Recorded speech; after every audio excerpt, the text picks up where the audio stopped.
I'm Dalmatian Jaws from MovieMoron.com, and you're watching 2 O'Clock Critics, where we walk out of the theater, turn on the camera, and say what we think. Tonight we're reviewing Black Swan.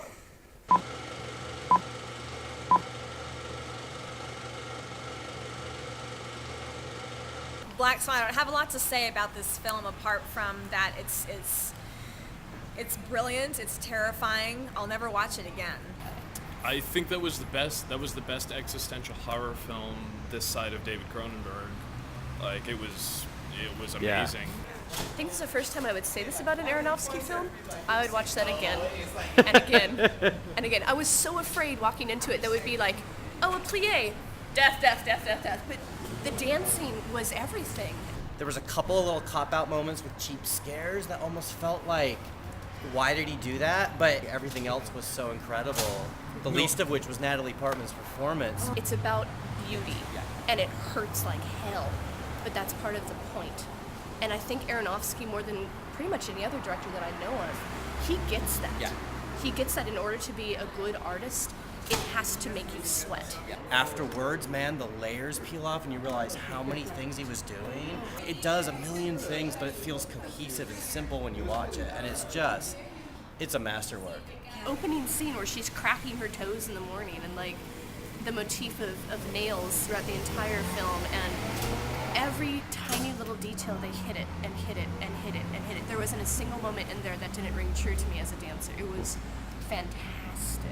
And then the weird sexual tension with her mother that isn't there but is, and the whole film is incredibly well balanced. And the costuming was so beautiful. The Swan Queen's makeup had the feathers, and feathers were everywhere. Like she has a feather boa hanging by her door, it's just the way they handle motifs. They're all there and they're all steady. It's like a metronome just ticking the beat the entire way through. The scares and the art direction and the permeating dread that he captures kind of hides everything, but it's really that, you know what I mean? It's there underneath. There's this incredible character piece underneath all of it. It had so many opportunities to veer into that totally on the nose territory, but by resisting saying anything about the dad again, and then a lot of restraint dealing with her eating disorder, and the even the craziness was pretty subtle. Yeah. Pretty impressive Everything stuff. was very, very understated, and I thought that was just ingenious. It scared me, and all films make me jump very easily, as you have all experienced because you've sat in movies with me.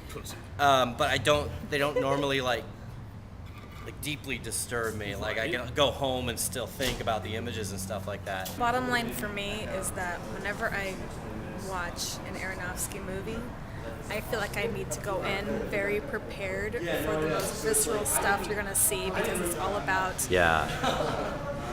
it's always all about inner conflict, and it's just visceral and raw, and it's heartbreaking and it's disturbing, and I came prepared for that, and I was not at all prepared for this. Yeah. And it blew me away. It's a complete masterpiece in every way.